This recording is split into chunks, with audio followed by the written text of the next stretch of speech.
Senão nós vamos de um jeito tradicional, a gente grita. Tá bom? Então vamos orar. Senhor nosso Deus, muito obrigado, Senhor, por esse momento. Muito obrigado, Senhor, pela igreja do Senhor reunida. Muito obrigado pela presença do Teu Espírito nesse local, em nossos corações. Obrigado, Senhor, pelo perdão dos nossos pecados, pela obra perfeita de Cristo na cruz, por esse dia que o Senhor nos deu. Obrigado, Senhor, por podermos cultuar o Senhor livremente com os irmãos, com a família, com os amigos, e que o Senhor realmente possa ter ficado feliz e satisfeito com esses louvores. Pedimos a Ti que nesse instante o Teu Espírito, Senhor, possa também se manifestar por meio da pregação, falando aos nossos corações, ministrando as nossas vidas, nos convencendo daquilo que precisamos ser convencidos, nos vença naquilo que precisamos ser vencidos. Em nome de Jesus, fala conosco, Senhor. Abre o nosso coração, ilumina os nossos olhos, em nome de Jesus. Amém. Amém, irmãos? Quem quer ouvir Deus por meio da sua palavra? Está no máximo. Amém? Então Deus fala, amém? Deus fala. Desculpa que eu converso um pouco com vocês, um pouco o pessoal lá que está me orientando no microfone aqui, mas tudo bem. Gente, eu queria que você abrisse a Bíblia no livro de Eclesiastes, capítulo 3. Livro de Eclesiastes, capítulo 3. Nós vamos fazer uma leitura do versículo 1 ao 15. Livro de Eclesiastes, capítulo 3. E você que quer ouvir a Deus, então você faz um exercício da sua mente, de autocontrole, de realmente se concentrar, né, na palavra, no que vai ser falado, não se distrair com o celular, com outras coisas. Amém? Deus quer falar conosco. Vamos ler? Eclesiastes 3, vamos ler do 1 ao 15. Tudo tem uma ocasião certa, e há um tempo certo para todo propósito debaixo do céu. Tempo de nascer e tempo de morrer, tempo de plantar e tempo de arrancar o que se plantou, tempo de matar e tempo de curar, tempo de derrubar e tempo de edificar, tempo de chorar e tempo de rir, tempo de prantear e tempo de dançar, tempo de espalhar pedras e tempo de juntar pedras, tempo de abraçar e tempo de deixar de abraçar, tempo de buscar e tempo de perder, tempo de guardar e tempo de jogar fora, tempo de rasgar e tempo de costurar, tempo de ficar calado e tempo de falar, tempo de amar e tempo de odiar, tempo de guerra e tempo de paz. O que ganha o trabalhador com todo o seu esforço? Tenho visto a tarefa difícil que Deus deu aos homens para nela se ocuparem. Tudo o que Ele fez é apropriado a seu tempo. Também colocou a eternidade no coração do homem. Mesmo assim, ele jamais chega a compreender inteiramente o que Deus fez. Compreendi que não há felicidade para o homem, a não ser alegrar-se e fazer o bem enquanto vive. Compreendi também que poder comer, beber e desfrutar do seu trabalho é um presente de Deus. Eu sei que tudo o que Deus faz durará eternamente. Nada se pode acrescentar a isso e nada se pode tirar disso. Deus faz isso para que os homens o temam. O que já existiu e o que há de ser também já existiu. Deus trará de novo o que já passou. Amém? Irmãos, essa aqui é a 6ª mensagem ou pregação. Não sei se você acompanha, se você tem vindo, se você nos visita. A gente prega aqui em série. Geralmente é uma série temática dentro de um tema ou uma série dentro de um livro da Bíblia que a gente expõe ele totalmente. Então essa é a 6ª mensagem ou pregação no livro de Eclesiastes, e o tema dessa série é a vida debaixo do sol, porque é uma expressão que o autor do livro de Eclesiastes, Salomão, usa muito. Então, o tema dessa série é a vida debaixo do sol. E o tema da pregação de hoje é a vida no tempo de Deus. Vou repetir. A vida no tempo de Deus. O livro de Eclesiastes, basicamente, se você fazer uma leitura toda dele, cuidadosa, você vai perceber que o autor procura desenvolver o tema do sentido da vida. Qual que é o propósito da vida? Por que nós existimos? É em torno disso que o autor de Eclesiastes vai trabalhar a sua temática e os capítulos ao longo do livro. E essa parece que é a busca, então, que o sábio Salomão se propôs a fazer. Ele está nos contando no livro essa pesquisa que ele saiu atrás do sentido da vida. Salomão quer saber, o versículo, ele já lança de cara no início do livro, capítulo 1, versículo 3. Qual é o sentido de todo o trabalho do homem? Qual é o sentido de tudo que a gente faz? Qual é o sentido de ter filhos? Qual é o sentido de trabalhar? Qual é o sentido de casar? Qual é o sentido de viver? Qual é o sentido do trabalho do homem? Então, Salomão lança essa pergunta logo no início do livro, e ele vai trazendo ela de tempos em tempos, como trouxe agora aqui de novo, no texto que nós acabamos de ler. Como todos nós, ele quer saber, então, qual que é a razão da existência. Qual que é a razão da existência? E ele partiu, então, para essa busca. A gente percebe pela leitura dos textos. E ele buscou a razão da existência da vida.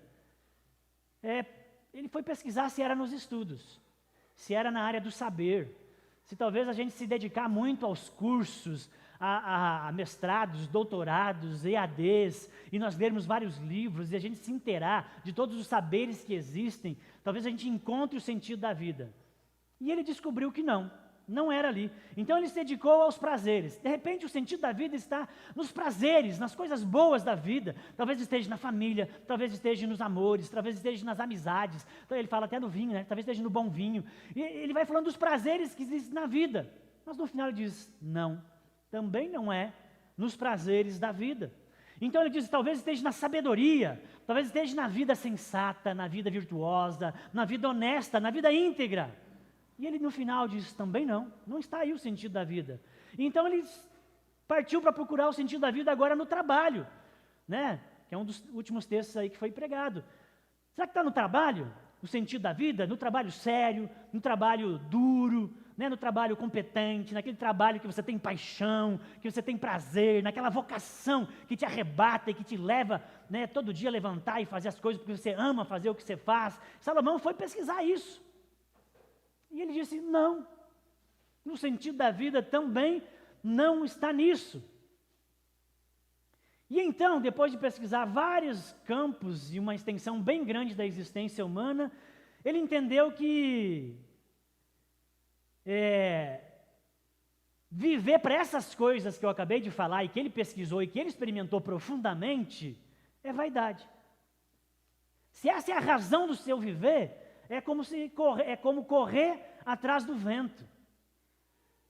O fato é que muitas vezes Salomão nos mostra aqui no livro, na nossa cara, que as coisas debaixo do sol, as coisas terrenas, as coisas debaixo do sol, não são seguras. E nem é sábio para você estruturar o sentido da vida ou toda a sua vida em cima delas. Não é seguro. E não é seguro por quê? Porque elas são frágeis, porque elas são passageiras, porque elas são vaidades, elas se dissipam. E você jogou toda a vida em cima de uma coisa que pode deixar de existir no amanhã. E aí você vai junto. Então elas são frágeis. Também não dá para estruturar em cima dessas coisas, porque nada há debaixo do sol que tenha o poder de consertar aquilo que foi quebrado pelo pecado. Capítulo 1, versículo 15. Isso não pode ser o fundamento da sua vida, porque não corrige aquilo que o pecado fez, o dano do pecado. E então, nessa busca do sentido da vida nas coisas debaixo do sol, ele não achou resposta, só aumentou a sua angústia pelo sentido da vida. E ainda nessa busca pelo sentido da vida, ele se deparou com dois obstáculos. Ele se deparou com o obstáculo da morte e com o obstáculo do tempo. Sobre o problema da morte, nós já pregamos aqui na quarta mensagem. Essa é a sexta e você pode ouvir sobre isso procurando lá no nosso canal no YouTube. Agora então, ele passa a se preocupar com o problema do tempo, que é o tema da mensagem de hoje. Afinal, como tudo na vida é breve, como tudo na vida é passageiro, tudo debaixo do sol tem essa característica, o tempo também. E o tempo que nós temos é escasso. A vida está passando, irmãos. A vida está passando diante de nós, dos nossos olhos. Nós somos, irmãos, pessoas, seres temporais.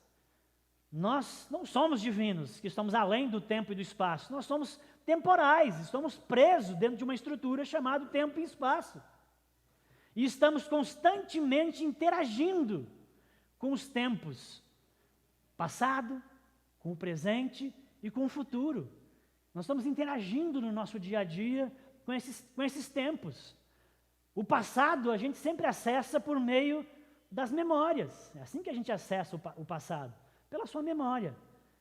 O presente nós acessamos pelas sensações, pelas percepções sensoriais, pelos 5 sentidos, né? Assim que a gente acessa o aqui e agora, o que está acontecendo. E o futuro? O futuro nós tocamos e acessamos com a imaginação. Porque ele ainda não chegou, mas a gente acessa ele. Ele está nessa maneira de a gente viver, a gente acessa pela imaginação.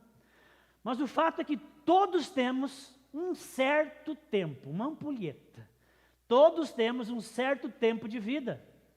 E ninguém sabe quanto é. Desde que nascemos, estamos correndo atrás do tempo.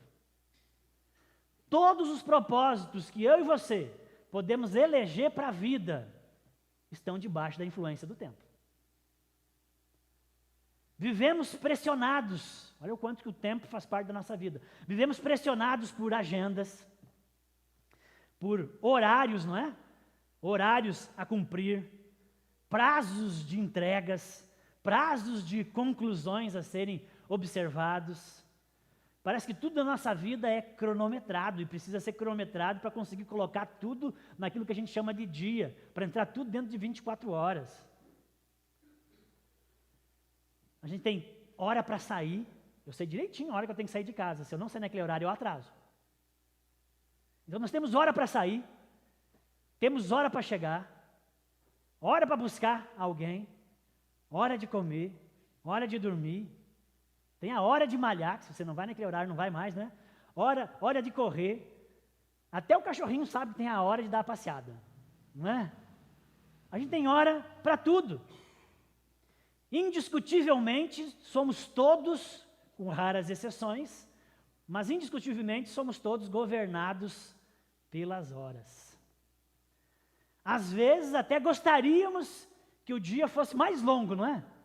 Tem dias que a gente gostaria que ele fosse mais curto. Ai, termina logo. Mas tem dias que a gente queria que fosse mais longo. Sabe, os gregos antigos, eles tinham muitos deuses. Você vai estudar isso na mitologia, já deve ter estudado, ou ver muitos filmes que existem por aí. Os gregos antigos tinham muitos deuses. E o deus grego, para o tempo, porque os gregos tinham um deus para cada coisa. E o deus grego para o tempo chamava-se Cronos. E daí nós temos essa palavra em um monte de coisa. O deus grego para o tempo chamava-se Cronos. E segundo a mitologia grega, Cronos devorava os seus próprios filhos para que nenhum deles pudesse roubar o trono dele. Talvez venha daí, acho eu, dessa origem mítica, espiritual. Talvez venha daí a ideia, muitas vezes, que a gente é engolido pelo tempo. Que a gente, muitas vezes, é devorado pelo tempo. O tempo, em sua perspectiva humana, nossa, que nós chamamos de tempo cronológico, feito de horas, minutos, segundos, dias, meses, semanas, anos. Esse tempo cronológico, Salomão investigou. E ele viu que esse tempo, que é o tempo humano, físico, ele nos limita. Ele nos aprisiona. Ele, às vezes, até nos oprime. Em alguns, até deprime. Quem aqui já sofreu de jet lag? Você sabe o que é jet lag? Alguém aqui já sofreu de jet lag? Como sofrerá se nem sei o que é? Jet lag é algo que acontece quando alguém muda de um continente para outro. Às vezes pode acontecer no mesmo continente. Quando você muda muito rapidamente e passa por vários fusos horários. Às vezes você chega a voltar no tempo, dependendo da viagem que você faz. E aí, você passa por vários fusos horários. Tem pessoas que têm um choque de fuso horário, porque o teu relógio biológico se assusta. E acontece sempre? Não, mas é uma coisa que oriento para quem faz esse tipo de viagem. Chama-se jet lag. E aí as pessoas têm insônia, seu relógio biológico está num outro ritmo, está lá do outro continente, né? E você não consegue dormir, você tem insônia, você tem irritação, você tem cansaço, você tem dor de cabeça, você tem uma certa desorientação. Isso chama-se jet lag. Pastor, isso é chique, nunca nem andei de avião, imagina passar vários fusos horários. Mas o horário de verão muitas vezes também dá jet lag, que agora não tem, foi cancelado. Né? Mas muitas vezes você acabava acordando no seu horário biológico normal, mas ainda era noite, né? Porque o horário de verão tinha alterado os horários. E aí você tem uma certa confusão. Então isso é jet lag, irmãos. Agora, percebeu os sintomas que eu disse? Cansaço, fadiga, desorientação, falta de concentração, irritação, dor de cabeça. Me parece muito com aquilo que Salomão está dizendo. Tudo é canseira, tudo é cansaço. Né? Se dedicar e estabelecer que essas coisas é o centro da vida, está me dando um jet lag. Né? Não está aí a resposta. Não está consertando o que estava quebrado, não está preenchendo o vazio. A coisa, o sentido da vida, quando posto nessas coisas debaixo do sol, tem esse descompasso. Mas, irmãos, e se Deus, botei lá até no iniciado da mensagem, e se Deus vivesse num fuso horário diferente do nosso? Do qual, na verdade, é o fuso horário certo, porque Deus aqui não está errado, nós aqui estamos no fuso horário errado. Amém? Porque Ele é o Senhor do tempo. Ele criou o tempo e governa o tempo e manda no tempo. Então o tempo está no tempo de Deus. Mas existe o tempo dos homens, que é o Cronos. E se Deus vivesse num fuso horário diferente do nosso? E se nós insistíssemos em viver num horário diferente daquilo que é o horário do Criador do tempo e do espaço? Quais seriam as consequências? Eu digo para você, jet lag, canseira, correr atrás do vento, ser enrolado por ilusões das vaidades. Mas e se fosse o contrário então? E se eu tivesse no fuso horário certinho com o de Deus, eu tivesse no fuso horário de Deus, quais seriam as consequências? É sobre isso que Salomão está tratando nesse texto que nós lemos no início dessa mensagem. É para isso que Salomão se volta agora, porque primeiro ele se voltou para as coisas debaixo do sol, para tentar achar significado nas coisas debaixo do sol. E agora ele está se voltando para as coisas do céu. Olha só o versículo 1. Tudo tem uma ocasião certa. E há um tempo certo para todo propósito debaixo do céu. Então até aqui, como eu disse, ele buscou sentido nas coisas debaixo do sol. Mas olha a expressão que ele usou no versículo 1. Debaixo do céu. Até agora ele estava usando a expressão debaixo do sol. Mas agora parece que ele mudou o seu foco. Para onde ele está olhando, e ele está dizendo as coisas debaixo do céu. O céu agora é a sua referência. Se as respostas para o sentido da vida não estão nas coisas da terra, então deveríamos olhar para as coisas do céu. É o que Salomão está nos dizendo. E essa perícope, esse texto, esse conjunto de versículos do 1 ao 15, que nós lemos, fala do tempo. Mas não do tempo humano, não do Cronos que nos devora, mas do tempo de Deus. E na Bíblia, né, no grego, tem duas palavras para tempo, na verdade 3. as duas mais importantes. Uma é Cronos, que é o físico, cronológico, horas, e Kairos, que é o tempo de Deus. No grego, aí você vai encontrar Kairos. Então esse texto está falando de Kairos. E Kairos não é esse tempo de segundo, horas, etc., mas é um tempo planejado. É um tempo especial.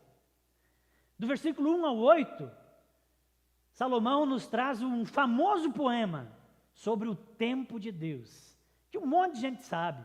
Há tempo para tudo, tempo para isso, tempo para aquilo, tempo para outro, um monte de gente sabe. Não sabe o significado, mas sabe do texto.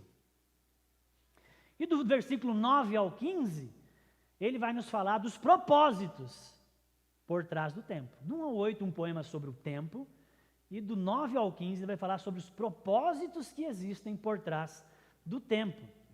Então, voltando ao versículo 1, diz: há tempo para todo propósito debaixo do céu. Quando nós lemos essa frase, geralmente nós entendemos errado. Há tempo para todo propósito debaixo do céu. Nós achamos que o texto está nos dizendo que, calma rapaz, calma vivente, né? Calma, vai ter tempo. Vai ter tempo para tudo aquilo que você quiser. Tudo aquilo que você quiser tem tempo. Tem tempo para todo propósito debaixo da terra. Como se você estivesse no controle. Geralmente é assim que nós entendemos o texto. Mas não é bem isso que o texto diz. Porque Salomão viu que tudo debaixo do sol é fumaça. Ele usa esse termo. Tudo debaixo do sol é breve, é passageiro. E o tempo está debaixo do sol. Então o tempo é fumaça, é breve, é passageiro. O tempo que nós temos é assim também, irmãos. Ele é escasso. E o fato é que eu e você, para a minha tristeza, não leremos, por exemplo, todos os livros que nós gostaríamos de ler. Muito menos todos os que eu já comprei. Eu tenho mais de 1.200 livros, eu só li uns 400. Não vou ler todos, é um fato. Você não vai ler todos os livros que você gostaria de ler na vida. Você não vai visitar todos os lugares em que você sonhou em visitar. Você não vai falar todas as línguas que planejou estudar e falar. Você não vai concluir todos os projetos que você almejou realizar. Não vai. Por que não? Porque nós não controlamos o tempo. Não somos senhores do tempo como achamos que somos. Deus é o Senhor do tempo. O tempo não está no nosso controle. É Deus quem criou o tempo e quem o governa. E Salomão nos oferece aqui 14 pares de situações opostas para sinalizar a soberania de Deus sobre o tempo e a abrangência do governo de Deus sobre o tempo. Quando Salomão põe uma coisa aqui, outra coisa aqui, ele quer dizer, na linguagem grega, que o meio também está no controle. De uma ponta a outra, Deus governa. Tudo está no seu controle. Do versículo 1 ao 8, nós vemos aqui Deus envolvido em cada aspecto da vida. É Ele que nos proporciona ou permite diferentes momentos, diferentes estações, diferentes situações na vida. É Ele, não nós, irmãos, que controlamos os tempos em nossas vidas.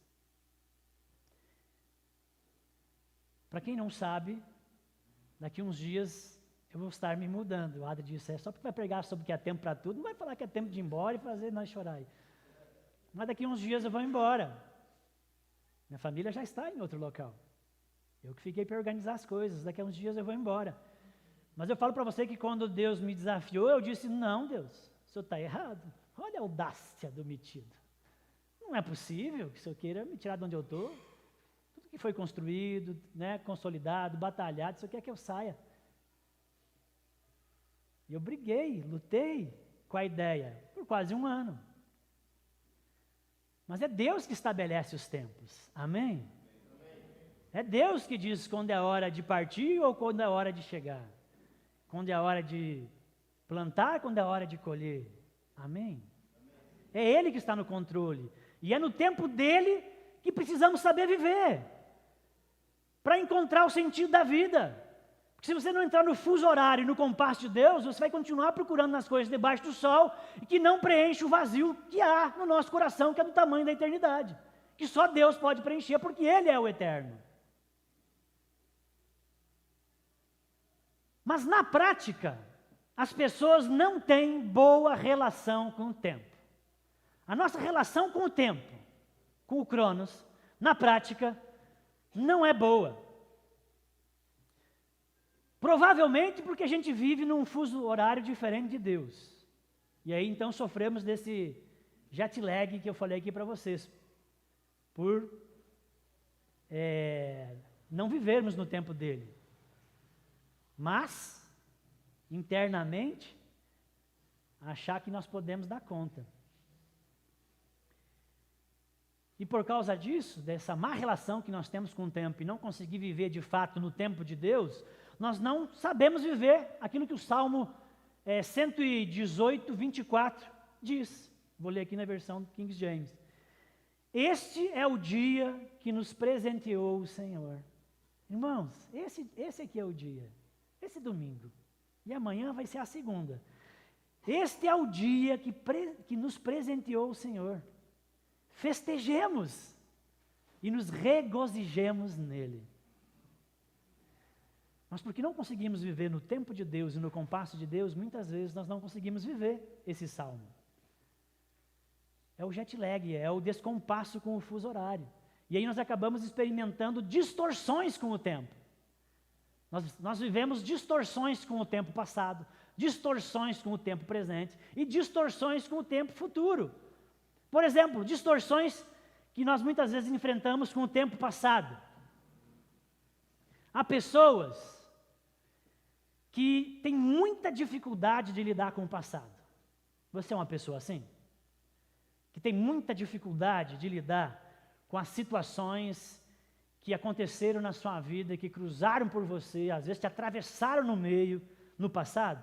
Frustrações, traumas, perdas, às vezes erros pessoais, grosseiros que você cometeu, injustiças, coisas que passamos no nosso passado e que não foram curadas. Essas coisas, elas podem gerar em muitas pessoas o que chama de negação do passado. Você olha para trás e tem tanta vergonha do seu passado que isso acaba afetando de alguma maneira a sua identidade. Te fazendo ser uma pessoa insegura, desenvolver fobias, baixa autoestima e com isso superficialidade, buscando apenas coisas fugazes. Negação do passado. Você nega seu passado, você não consegue lidar com as situações do passado, quer você tenha causado elas, ou quer você não tenha culpa delas, mas você não sabe lidar com elas. Também em outros pode ter problemas de fuga da realidade. A fuga da realidade tem a ver com o passado, mas afeta aqui o presente, porque a pessoa não consegue viver a realidade, não consegue viver o hoje. Vive desconectada do presente, porque está sempre gastando muita energia com o passado. Ah, porque não sei o quê. Ah, porque fulano fez isso para mim. Ah, se não tivesse acontecido isso. Então são pessoas que têm esse problema de fugir da realidade. Ou são pessoas que tiveram um passado muito difícil, bem triste, problemático, que acontece, infelizmente, né? E aí tem dificuldade de lidar com isso. E às vezes, sabe, gente, você teve um passado muito bom, mas tão bom, que o presente não se equivale ao passado e você tem dificuldade no presente. Também acontece, não é só com trauma e com coisa ruim. você também continua vivendo no passado, tão bom que o passado foi, né? Você sempre volta para lá. Em alguns níveis pode ser até patológico. Há distorções do tempo futuro. Por exemplo, quando esperanças do amanhã, dos próximos anos, né, que nós lançamos sobre a família, sobre o que vai ser da minha vida, quando a nossa esperança e expectativa estão centradas em coisas terrenas, ou como diz Salomão, nas coisas debaixo do sol, que são frágeis, que são inconstantes, que são relativas, que dá para a gente chamar que são verdadeiros galhos fracos. Por exemplo, você olha para a instabilidade do seu trabalho, e a partir da instabilidade do seu trabalho, você olha para o futuro e fica preocupado. Meu Deus.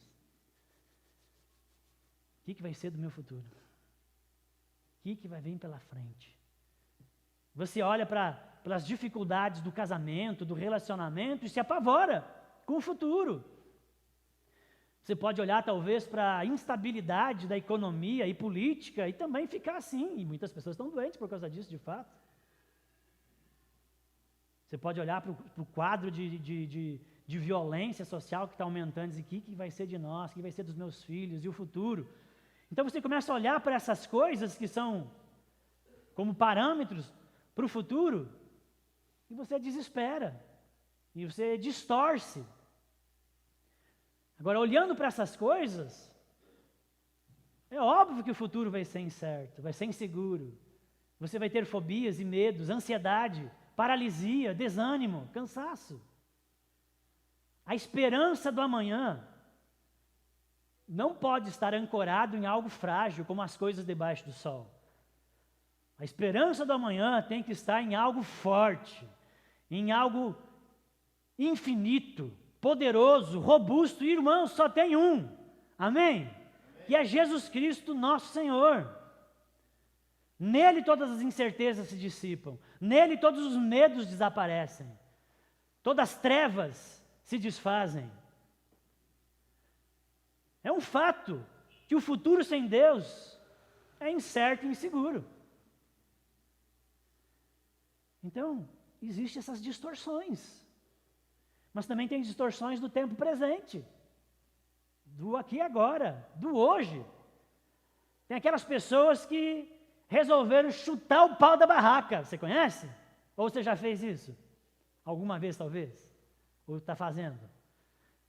A pessoa olha para o passado e diz, meu Deus, só vejo frustração, perda, tristeza, injustiça. Olha para o passado, terrível.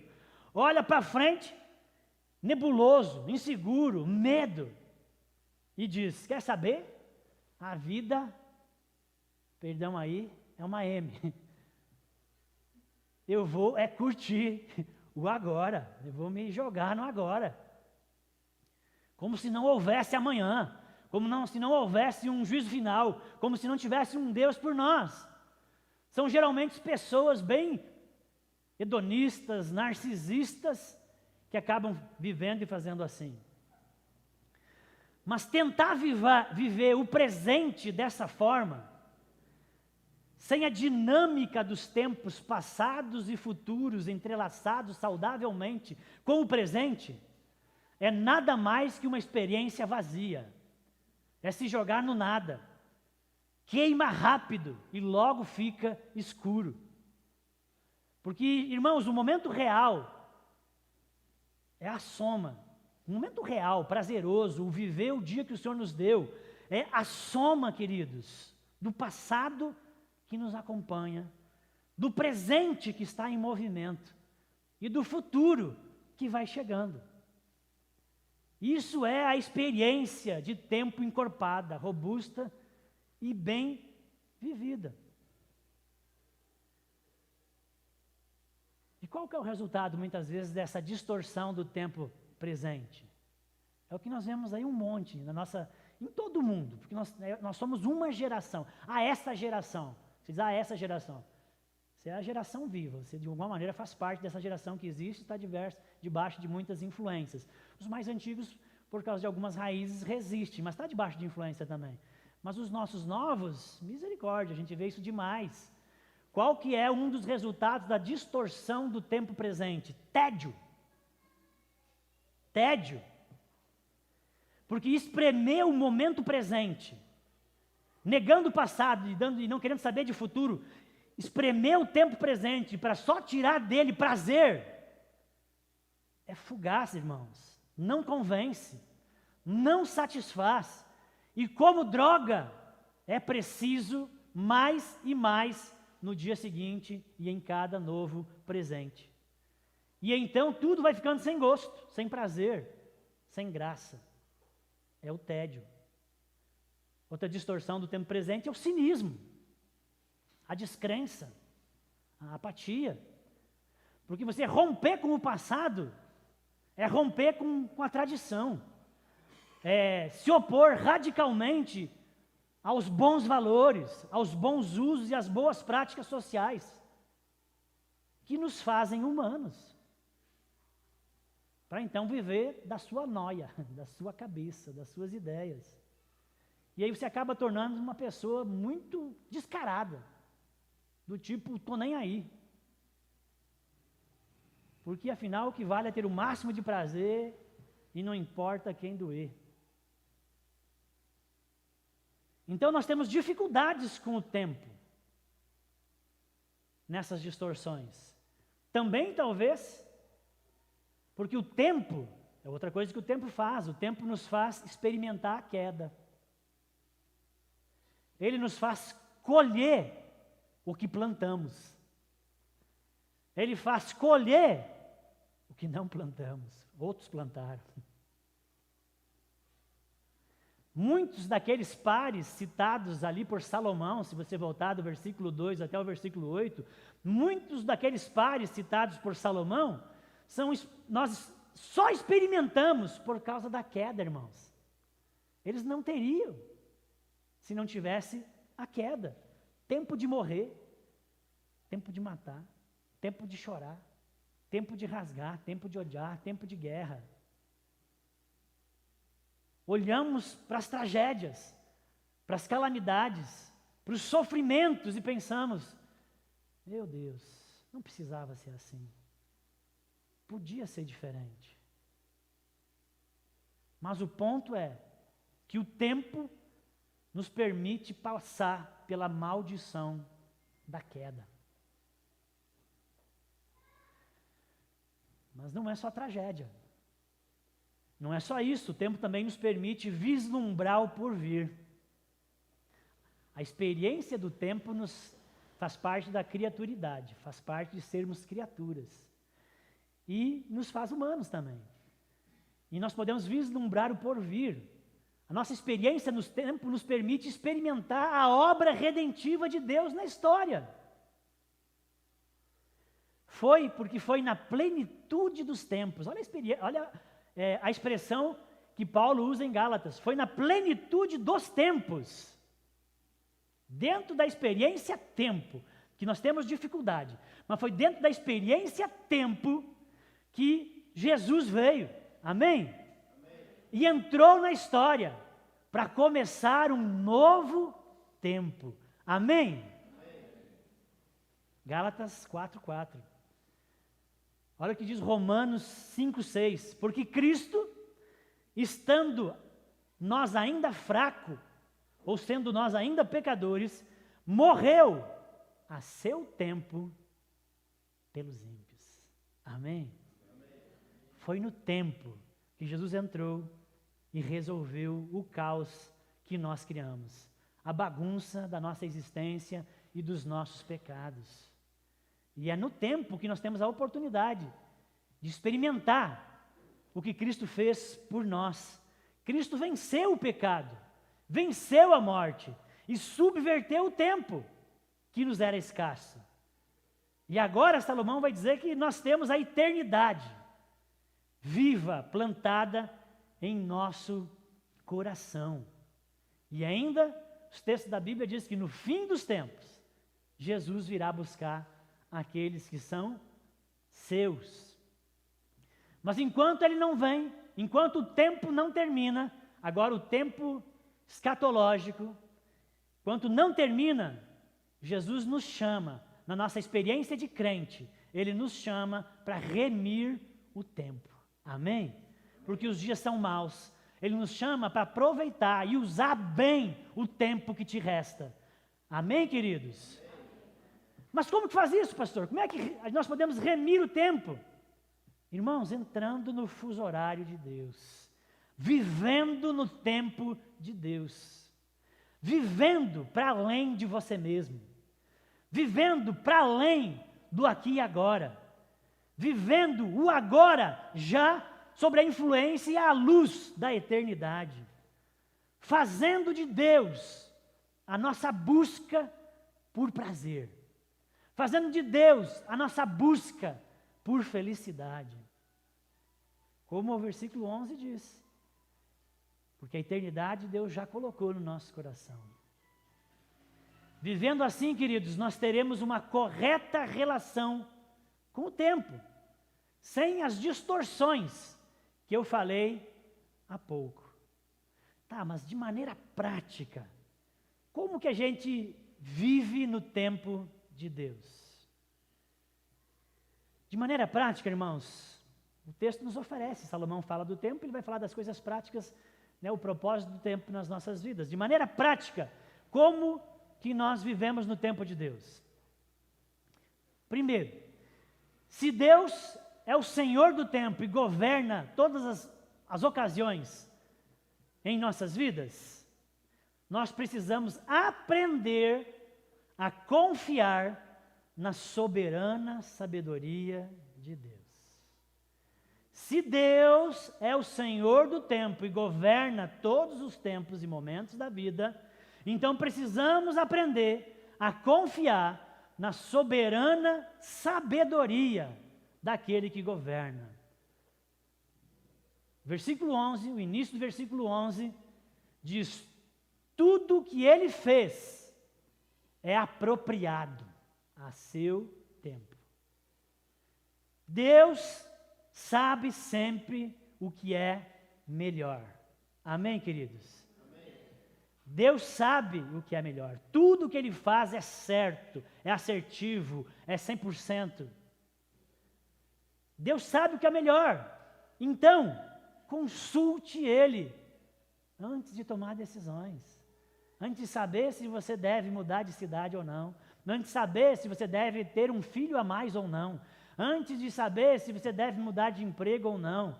Em que momento você deve chamar o marido ou a esposa para um DR, né? Consulte a Deus, Ele sabe o que é melhor e os tempos, amém? Confie nele, faça dele o seu conselheiro, tenha Ele como seu melhor conselheiro. Tenha Ele, meus queridos, como seu aliado. Tenha Ele como seu parceiro. Amém? Se para todo propósito existe uma ocasião certa, então cabe a nós cultivar uma relação de dependência com o Senhor Jesus por meio da oração, do estudo sério da palavra e da comunhão coletiva com a igreja, a fim de sabermos se estamos em sintonia com a soberana sabedoria de Deus ou não, pela palavra, pela oração, pelo partir do pão na comunhão dos santos, na comunhão com a igreja. Assim nós vamos saber se estamos no mesmo fuso horário ou não de Deus. Vamos saber se estamos vivendo de modo digno de Cristo, estamos de fato honrando o nosso Salvador e confiando nele, fazendo dele o fundamento da nossa vida. Então, primeiro, como vivemos de maneira prática no tempo de Deus? Aprendendo a confiar na soberana sabedoria de Deus. Segundo, se Deus é o Senhor do tempo e governa todas as estações e momentos da vida, precisamos saber receber cada momento como um presente de Deus e desfrutá-lo. Amém?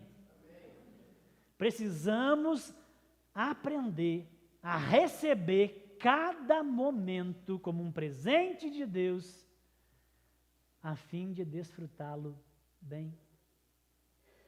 mesmo que esses momentos tragam situações difíceis e desafiadoras, porque debaixo de todos os momentos está um Deus que está sentado no trono e que não foi pego de surpresa.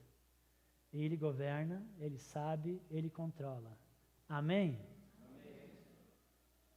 Versículo 12 e 13. Compreendi que não há felicidade para o homem, a não ser alegrar-se e fazer o bem enquanto vive.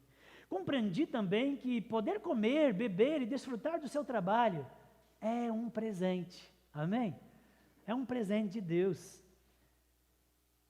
Irmãos, a gente viu aqui algumas distorções de como a gente no pecado lida com o tempo. Mas como que a gente lida com o tempo de maneira bíblica e correta? O passado, irmãos, não é para ser negado, não interessa os seus erros e as injustiças e males que atravessaram a sua vida. O passado não é para ser negado, isso dá doença. O passado precisa ser encarado. Amém? Encarado. O passado, na visão bíblica, não é para você viver nele, mas você acessa ele pelas memórias. Com que objetivo? Porque o passado é pedagógico, apenas isso. O passado é pedagógico. Nós olhamos para ele e tiramos lições. Amém? E aprendemos com ele. Essa é a visão bíblica a respeito do passado. E o futuro? O futuro precisa ser esperançoso. Por quê? Porque você avança, não baseado no que não tem, mas baseado naquilo que já tem e já é. E você já tem o Filho de Deus habitando no seu coração, já tem o Espírito Santo de Deus que vai com você. Você já é Filho de Deus e nada vai mudar isso no futuro. Amém? Você já tem a razão maior da felicidade. Você não está à procura da felicidade, você só quer desenvolvê-la. Amém? Você não está procurando, você já tem, você já encontrou. O futuro, pela ressurreição de Cristo, já foi antecipado. De alguma maneira, nós já estamos vivendo a eternidade hoje, no presente. Não é maravilhoso? Não de maneira plena, mas de alguma maneira, eu e você, por causa de Cristo, da vida nova que Ele nos deu, do novo tempo que Ele iniciou na história e na sua vida, nós já estamos vivendo o futuro, porque a eternidade já invadiu, o futuro já invadiu o presente. Amém? E nós já estamos vivendo a promessa do Espírito, o reino de Deus, a eternidade nos corações, o relacionamento com Jesus, e as coisas só vão melhorar quando o futuro de fato chegar, e o último dia e o último tempo chegar e tudo ser descortinado plenamente. Então o presente se vive com gratidão. É assim que você entra no fuso horário de Deus. Esse livro é do jet lag que Salomão estava tendo quando pensava no propósito da vida, nas coisas debaixo da terra. Mas quando ele olha para as coisas do céu, o jet lag vai embora. E ele consegue ver como que é então a vida daquele que sabe qual que é o sentido da vida e que vive no fuso horário de Deus. O presente se vive com gratidão, irmãos. Se vive com contentamento. E o contentamento é estar feliz com o que tem, não que você não deixe almejar ou querer outras coisas, mas a sua felicidade não depende daquilo que você vai conquistar ou daquilo que você quer ter, porque você já tem. Amém? Isso é o contentamento. O nome já diz, o presente, o dia de hoje, é dádiva de Deus. Amém? É o presente para você. Pastor, mas foi ruim. O dia foi hoje complicado. As crianças hoje me tiraram do sério. Eu não vi a eternidade vindo, foi o inferno vindo. Foi terrível. Deu BO e tal. Pois é, mas de alguma maneira esse presente que você viveu agora já é passado, mesmo estando vivendo hoje. Amém? E agora você olha para ele de que maneira? Pedagógica. E Deus te deu experiências. Amém? Te deu ensino. Te ajudou a desenvolver virtudes, mesmo que você foi derrotado e perdeu. Amém? Está te fortalecendo, te fazendo mais forte para depois você vencer e você ajudar outros. Amém? Te dando músculos. Então esta é a finalidade que diz o Catecismo Maior de Westminster. É a finalidade, o propósito da existência de todos os homens, glorificar a Deus e se alegrar com Ele. Amém? Eternamente, desde agora. Se alegra quando seu time vai bem, se alegra quando seu time vai mal. Isso eu sei como é que é isso. Se alegre, né? Quando você ganha, quando você perde, quando você colhe, quando você tem que rasgar, quando é tempo de partir, quando é tempo de deixar de abraçar. Mas sabe que também tem o tempo de dançar, diz o texto também. O tempo de se alegrar, de largar foguetes. Se alegre com as coisas boas, mas aprende também a tirar lições e se alegrar com as coisas difíceis. Afinal, todas as coisas cooperam para o bem daqueles que amam a Deus. Afinal, Cristo, por meio de todas as coisas, está gerando em você o caráter dele, te fazendo mais parecido com ele. E isso não vai acontecer com as coisinhas boas. Isso geralmente acontece com as coisas difíceis. É no fogo que as virtudes e o caráter de Cristo são geradas em nós. É no fogo e nas dificuldades e nas peleias que você vai se tornando um humano cada vez mais bonito. A semelhança do humano perfeito que Cristo foi e do qual nós devemos imitar. Amém, queridos? Amém. Aprendamos a nos alegrar.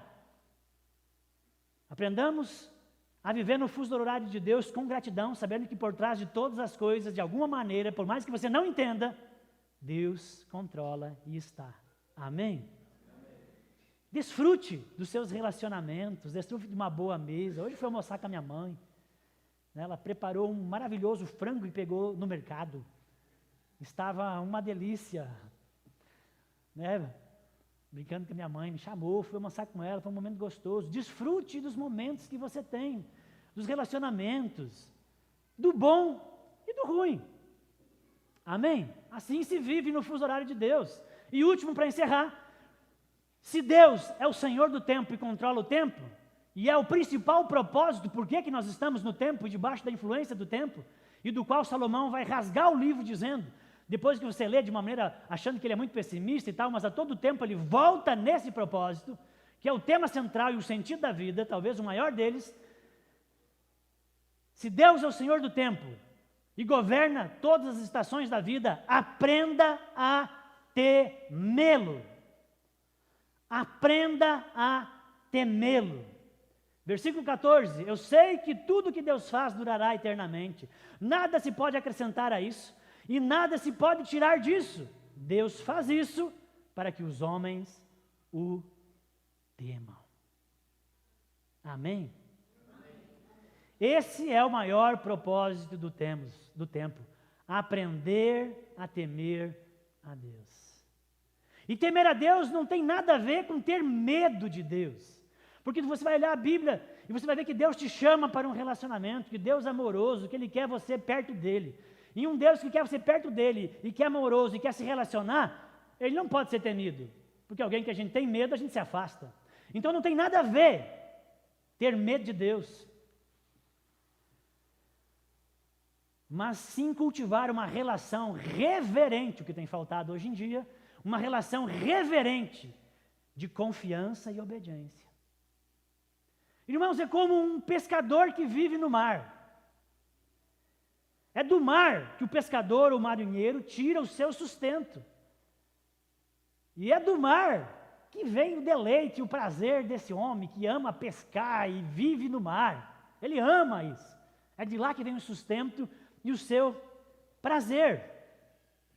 Mas ao mesmo tempo, o marinheiro, o pescador, respeita o mar. Porque sabe que o mar, a qualquer momento, pode lhe tirar a vida. Assim vivemos diante dos olhos de Deus. Assim Deus nos chama a viver com temor, a viver o corandel. O tempo todo diante da face de Deus, sabendo que Deus está com você, te acompanha e está contigo. E é diante da sua face, e diante dele, é da onde vem o nosso sustento, a nossa segurança, mas e também de onde vem a alegria e o prazer e o deleite. E também devemos, com respeito, a sua presença, a presença santa do Espírito Santo que está em nós, respeitá-lo, porque ele também tem o poder de dar e tirar a vida. Assim vivemos diante dos olhos de Deus, irmãos.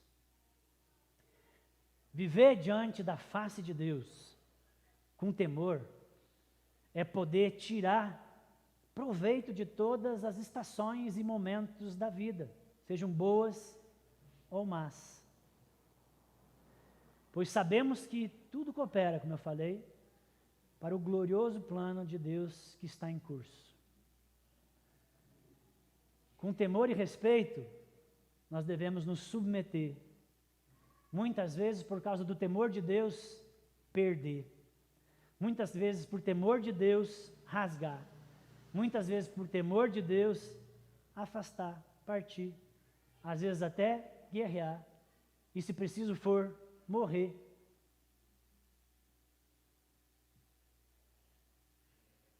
É Deus quem governa o tempo. E o sentido da vida está em viver no seu tempo, no Kairos. Amém? Nós somos tão cronos que a gente não sabe curtir. Eu sou muito assim. Eu tento mudar, eu tento melhorar ao longo dos anos. Eu fiz pouquinho progresso, eu preciso melhorar bastante. Eu sou muito cronos, muito humano. E o cronos nos devora. Você está num momento gostoso e você está olhando o relógio, e você está pensando em outras coisas.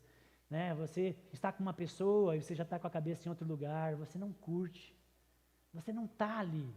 Você não sabe aproveitar o momento presente. E Deus nos deu o momento presente, é o que você tem. O amanhã não te pertence, nem sabemos se a gente vai estar nele. Então saiba, diante da face de Deus, viver o tempo presente, aproveitando, como Salomão disse, se alegrando nas coisas que Ele nos deu. Amém? Claro que é fácil, nós nos alegramos com as coisas boas. O exercício está em se alegrar. Mas nas coisas boas, você lembrar e dar glória a Deus e saber de quem vem.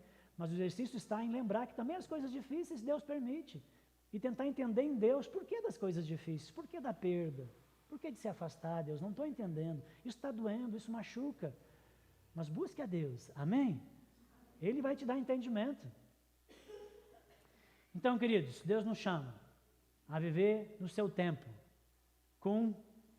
confiando na sua soberana sabedoria, com gratidão e com temor. Amém? Vamos orar? Porque já falei demais. À luz do que você ouviu, do que o Espírito Santo de Deus falou com você, à luz daquilo que esse texto da Palavra de Deus, aquilo que você entendeu, aquilo que cruzou agora a sua alma, que falou com você, eu queria que você fechasse seus olhos e você conversasse com Deus. O que você leva embora dessa mensagem? Nada!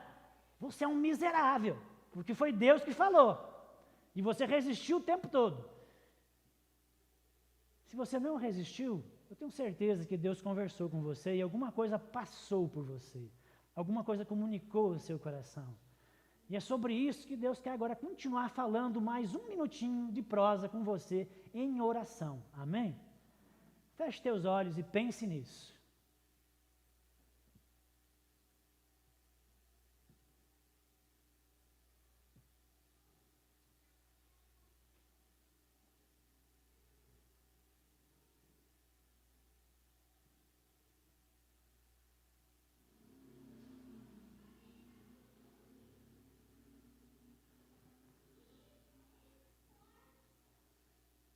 Senhor, tem misericórdia de nós, porque achamos que somos senhores do tempo. E nós não controlamos o tempo, nós não sabemos o amanhã, nós não sabemos nada a respeito, com certeza absoluta, do que acontece daqui 5, 10 minutos, quanto mais o amanhã.